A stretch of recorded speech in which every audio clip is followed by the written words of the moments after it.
Salut à tous les amis, merci beaucoup de nous retrouver en direct sur Roue Libre. Certains étaient avec nous pour vivre le contre-la-montre en direct sur Twitch et sur YouTube. Eh bien, c'est une victoire claire, nette, précise de Tadej Pogacar.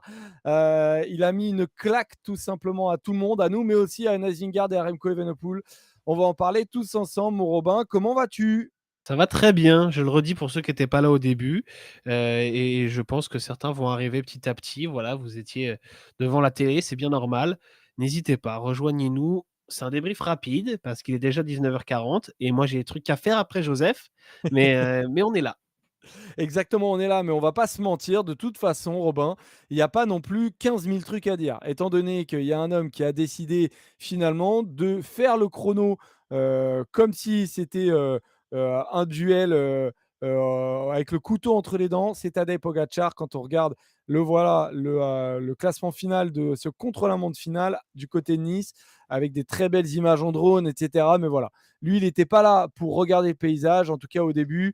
Tadej Pogacar, il l'emporte avec 1,03 1,03 d'avance sur Jonas Vingegaard. Quand on compare à ce qui s'est passé l'an dernier, ces écarts sont monstrueux. Remco Evenepoel, il a repris un peu de temps à la fin, mais il termine troisième. Et on a donc finalement le podium du Tour de France qui termine sur les trois meilleures places de ce contre-la-montre. Pogacar premier, Vingegaard deuxième et Evenepoel troisième à 1,14.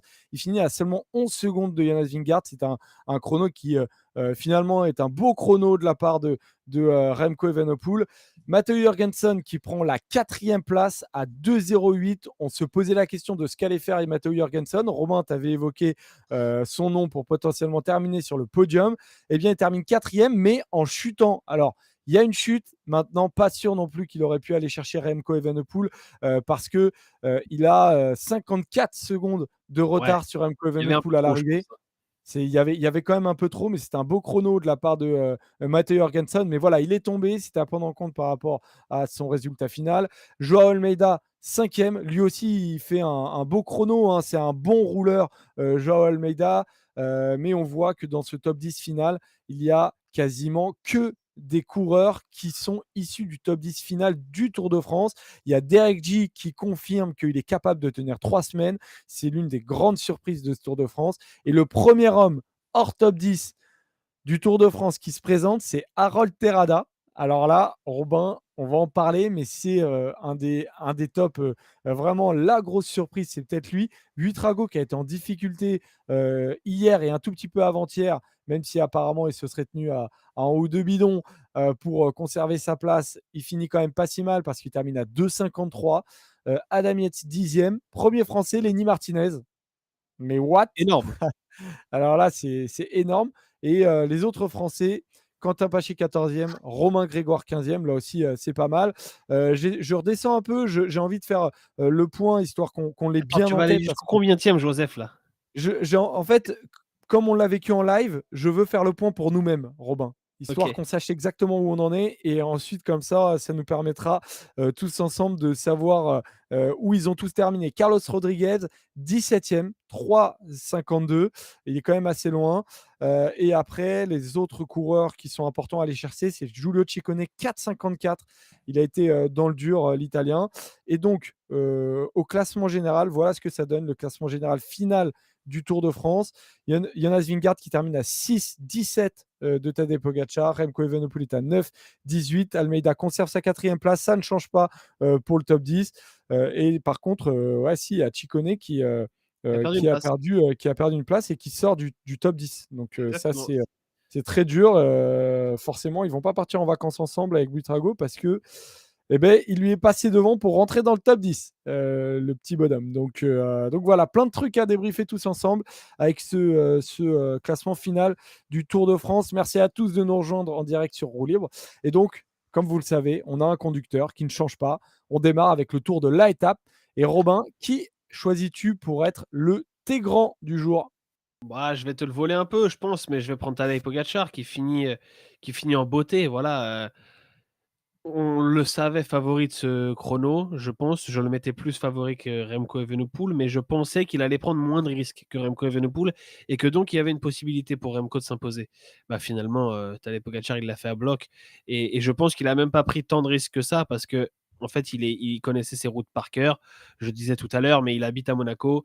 Il a beaucoup, beaucoup bossé sur le vélo de chrono cette année. Ça veut dire qu'à chaque fois qu'il prenait le vélo de chrono, il allait se faire le parcours, en fait. Et donc, il connaissait le moindre virage, le moindre moment compliqué dans la descente, notamment la descente du Col d'Este, qui était très risquée, très dangereuse. Et donc, en fait, il a pu le faire à bloc sans prendre de risque. La conséquence, elle est directe. C'est 1 minute d'avance, plus d'1 minute d'avance sur Remco et sur Vingegaard, ses deux rivaux. Et voilà, ils finissent tour avec 6 victoires d'étape. C'est hallucinant. C'est autant que sur le Giro, mais sauf qu'il n'y avait pas du tout la même concurrence sur le Giro. Sur le Giro, j'étais pas surpris de le voir avec 6 étapes. Sur le Tour, je le suis beaucoup plus parce que c'était tout simplement le gratin. Même si Vingegaard n'était pas à son meilleur niveau à cause de sa chute, tu peux pas faire mieux que cette concurrence-là. C'était la première fois qu'on avait en plus Vingegaard, Remco et Roglic face à Pogacar, même si Roglic n'a pas fini.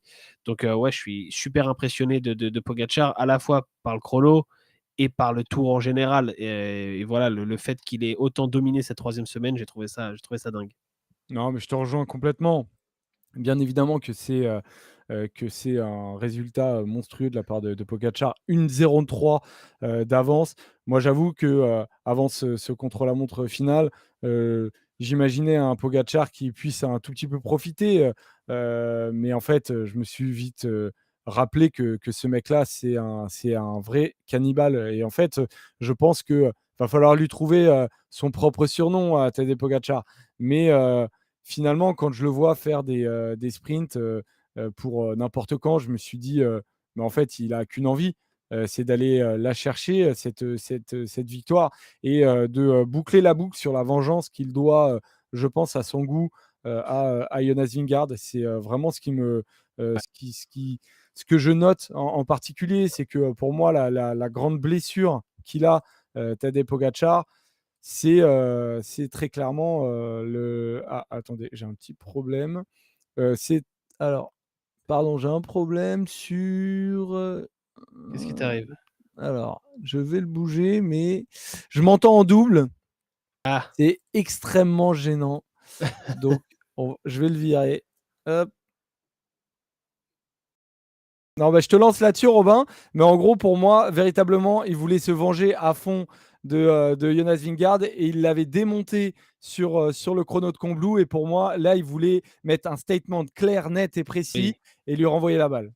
Oui, on a bien senti sur cette troisième semaine pour moi qu'il y avait un côté, voilà, vous m'avez mis la misère l'année dernière, je vous mets la misère cette année et je vous laisse rien, ni la victoire d'étape hier, ni le chrono aujourd'hui. Voilà, je vous mets la tête sous l'eau autant que possible.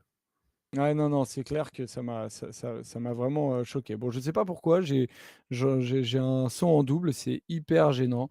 Bon, c'est pas grave, je vais continuer comme ça tant que vous l'entendez pas, c'est le plus Non, non, important. t'entends bien. Bon, écoute, c'est le plus important. Moi, mon T grand, du coup, c'est Lenny Martinez sur cette étape-là.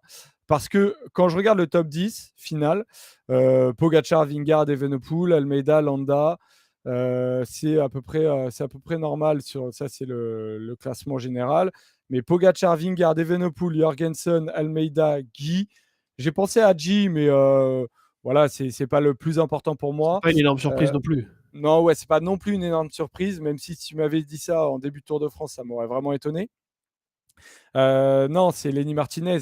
J'aurais pu dire Terrada quand même, mais je dis Lenny Martinez parce que ça me rassure quand même un petit peu. Je me demande si finalement cette troisième semaine, il n'a pas été donné la consigne à Lenny Martinez de ne pas trop en mettre non plus, histoire de se projeter vers la Vuelta. Je Quand je vois cette forme-là, je me dis peut-être, tu vois. Tu crois qu'ils vont l'envoyer sur la Vuelta? Bah, tu vois, tu peux difficilement faire un chrono aussi beau aujourd'hui sans véritablement en avoir encore dans les jambes, tu vois. Cinquième au Peut-être, hein, deuxième peut-être. intermédiaire. À la façon de Mathieu Van Der Poel qui est venu sur le Tour pour préparer les JO, qui a semblé certains jours faire des efforts, d'entraînement. Il allait faire du spécifique en montagne. Pourquoi pas? J'espère pour Lenny Martinez parce que ce chrono, il est très beau, mais ce Tour de France, il est dégueulasse. Donc, j'espère que c'est finalement annonciateur d'une participation et d'une belle participation à la Vuelta et pas juste d'une fin de saison rideau parce que Lenny Martinez, il a déjà beaucoup Mmh. de jours de course, hein. Il a, si je compte vite fait, 5, 6, 7, 7 et 7, 14, 17, 17 et 6, 23, 24, 20, 32, 33. Il est déjà à 54 jours de course.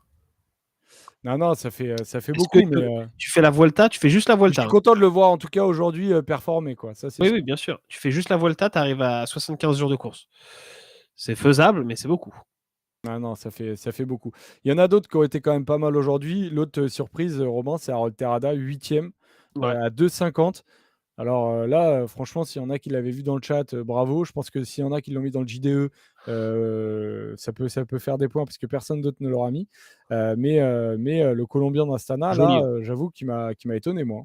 Ouais, bah, surtout qu'on l'avait vu pas mal à la rue. Je me rappelle, il y a quelques jours, une table de montagne, je crois que c'est celle que gagne Carapaz à Super Oui, Dévolu. Il est à exactement. la ramasse. Terrada, il est lâché dans les Complètement. premiers avec Godu, alors qu'il y a des mecs qui sont bien moins grimpeurs qui sont encore là. Donc oui, surprenant de le voir finir comme ça, mais bon, tant mieux pour lui. C'est aussi un mec qui, peut-être, comme Lenny Martinez, ira sur la Vuelta, même s'il est dans le même cas. Je suis en train de regarder sa fiche Pro Cycling Stats. Il a déjà beaucoup couru cette année. Voilà. Rien Ouais, de après, plus à ajouter. ouais, ouais. Voilà pour les T grands du jour. Il n'y en a pas forcément d'autres à évoquer, Robin. Chose Non, bah, il y a qu'on Remco voit, il y fait a un bon Matteo boulot, Jorgensen qui Jorgensen fait. fait un bon boulot, Derek J, mais ouais, il a fallu choisir. Ouais, Il exactement. a fallu choisir en direct en plus. Ouais, il a fallu choisir en direct, effectivement. Et ça n'a pas forcément été facile.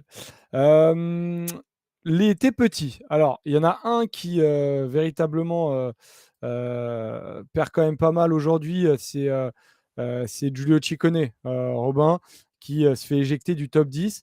Carlos Rodriguez, la chance qu'il a eue, c'est qu'il avait trop d'avance et donc c'est pas Ouais, si grave sinon que il aurait eu ça. chaud, hein. Sinon, il aurait eu chaud. Alors, l'un ou l'autre, je pense que on peut commencer par celui qui perd beaucoup parce qu'il y avait une, Mais une bataille à 4 en fait pour finalement la 8e place entre Jorgensen, Guigui, Buitrago et Ciccone. Et l'Italien, il a un peu explosé dans les Alpes, quoi. oui, moi je mets pas Rodriguez en T petit aujourd'hui parce que il fait 17e. C'est pas un très bon chrono, mais c'est pas non plus la La catastrophe cata, ouais. industrielle. Ciccone, il fait 36e à presque 5 minutes de Pogacar. Ah, Ça il est veut là, dire là. qu'il finit par rapport à Buitrago avec qui il se bagarre, il finit à 2 minutes. Je veux bien que Buitrago soit légèrement meilleur rouleur, mais 2 minutes, c'est pas normal. Après, c'était peut-être prévisible parce que Ciccone, il a beaucoup de mal sur cette dernière semaine. Il était 8e du Tour dans les Pyrénées. Il avait fait une super étape, 5e au Plat d'Adet. Il fait 13e au plateau de Bay, mais il y avait pas mal d'échappées.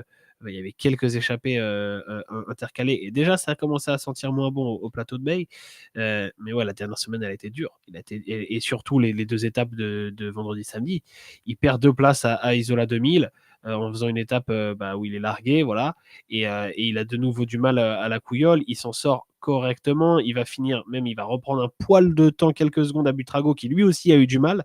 Donc dans son malheur, il a eu un peu de chance, mais voilà, ça n'a pas suffi et il a bien craqué aujourd'hui, on l'a vu. Ouais, ça a été compliqué pour lui. C'est celui qui perd clairement le plus. Après, bon, c'est vrai que Carlos Rodriguez, il faudra quand même faire un point global sur son Tour de France, mais le Ah, voir surtout, il est lui, décevant. son tour est décevant. Aujourd'hui, 17e quand même, quand tu vois tout le top 10 être capable de se placer, et même Buitrago C'est vrai, finalement c'est vrai. terminer 9e, je me dis qu'il a quand même. Je m'attendais à C'est ce vrai, qu'il t'as se raison. fasse un petit peu mieux, quoi. C'est le Euh, seul, attends, je vérifie un truc. Je crois que c'est le seul mec du top 10. à terminer hors du top 10. Ouais, attends, je vérifie Bah ça. oui, parce Ouais. que ouais, Avec forcément. Ciccone, du coup, si on compte Ciccone. Ah ouais, ouais, d'avant, ouais, parce que du coup, Buitrago rentre dans ce Ouais, c'est top ça. 10, effectivement.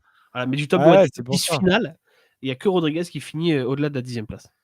Ouais, non, c'est pareil, c'est quand Un même, petit c'est quand même indicateur. un petit peu compliqué. C'est vrai qu'il a Bah, pas c'est pas vraiment acceptable qu'il soit largué par rapport à Landa, ou par rapport à Adam Yates qui sont pas des rouleurs exceptionnels.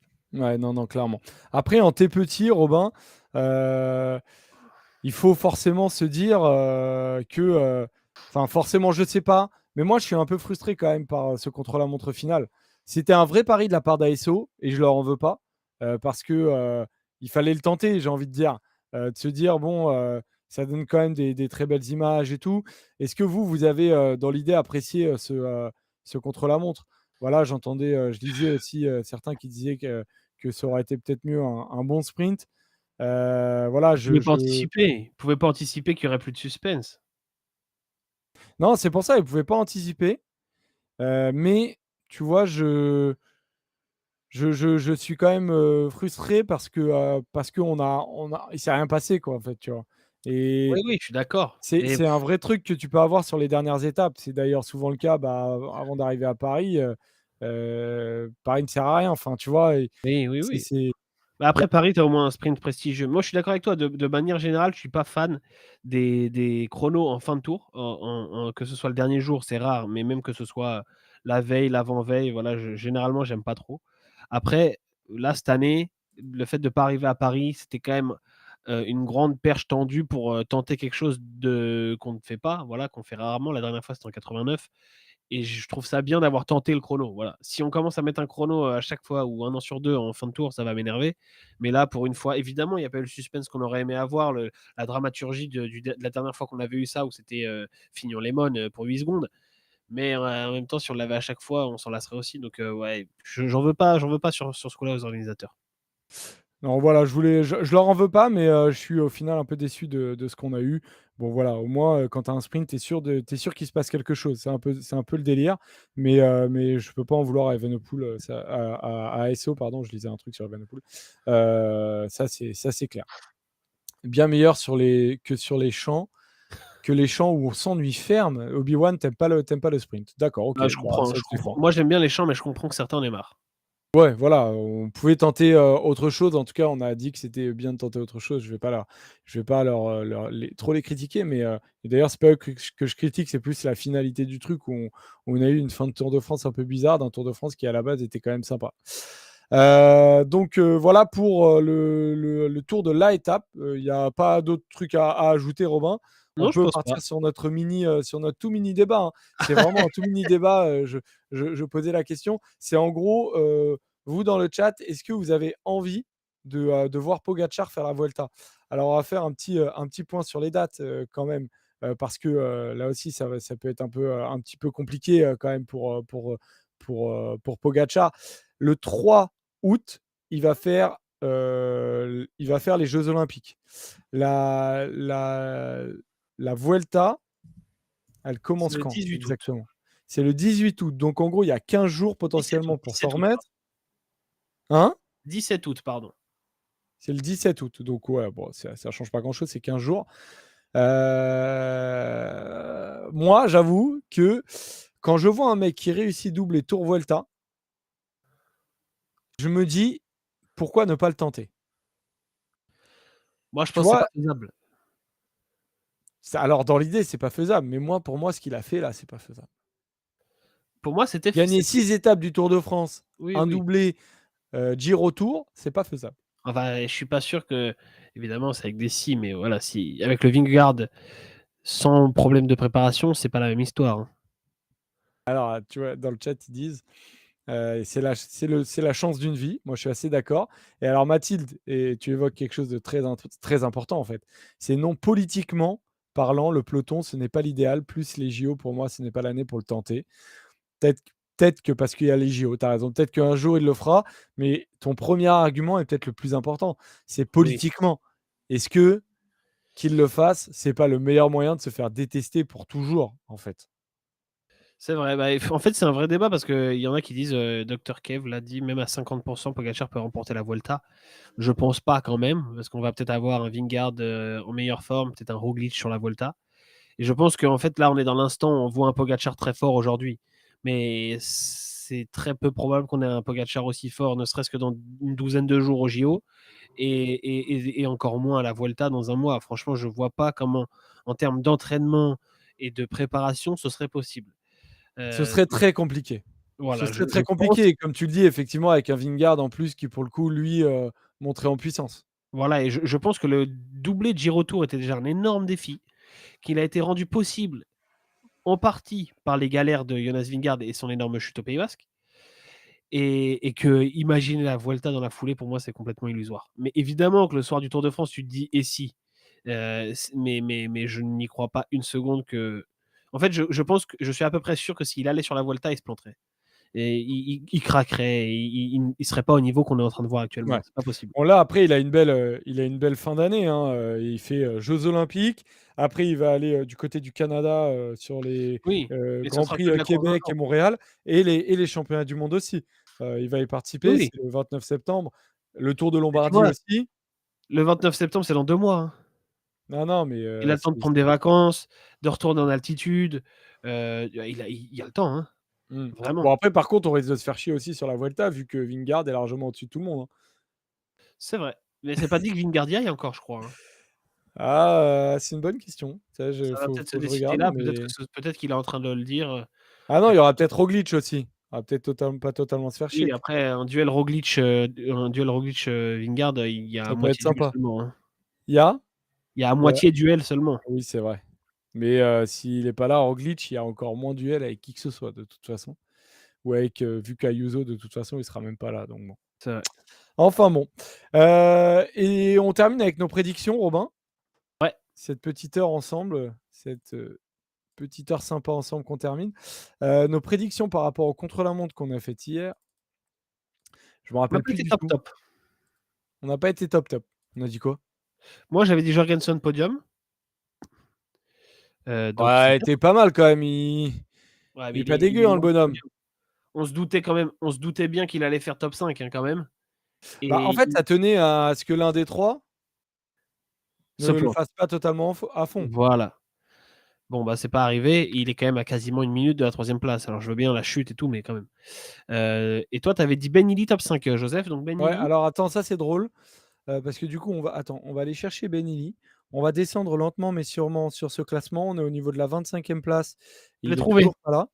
Alors là, je continue à scroller Ouais, et descends, je descends. suis au niveau de la 100e place. Il n'est toujours pas là. Je vais faire un pomme F parce que c'est beaucoup trop long. Je Il suis est honteux. Il est 110e. 110e à 7 minutes 43.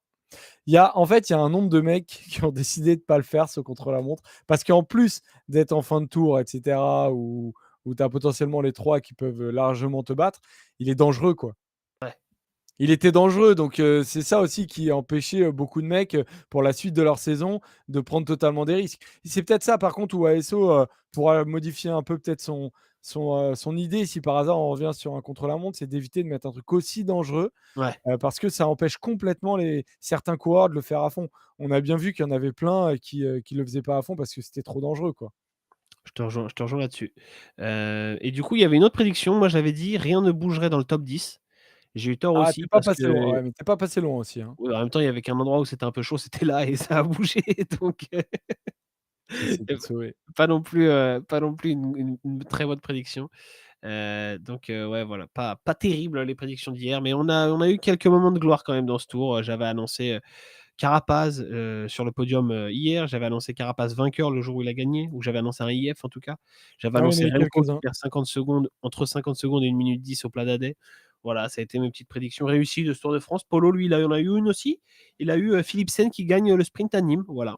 Donc ça, c'est de la production, pas très risquée, mais ça ressemble à Polo, quoi. Est-ce que tu penses que 6 sur 10 tu un bâtard. Est-ce que tu penses, Robin, que 6 sur 10 c'est une bonne note à l'école? Non, pour moi, c'était pas une bonne note. Pour moi, la bonne note à l'école, ça démarrait à 7/10 ou 14/20. Bon, bah, tu un mauvais élève alors. Parce Pourquoi? que je viens d'aller chercher ton top 10, d'avant Tour de France. Ouais, Tu es à 6 sur 10. Tu as Tadej Pogačar, Vingegaard, Primoz Roglic et donc tu avais Evenepoel qui était, 8e ouais. et après J'ai j'ai mis Jorgensen. tu as Juan Ayuso qui est 4e. Bon lui, apparemment il a décidé de s'embrouiller salement avec son équipe donc il est plus là.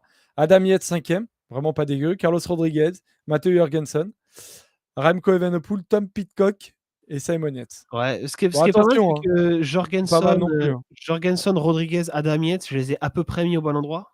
Mais Remco, tu vois, Remco, tu me donnes un point parce que je l'ai mis dans le top 10, mais j'estime quand même m'être bien trompé sur Remco. Et Paul, il a 6 sur 10 aussi. Paul, ça c'est son top 10.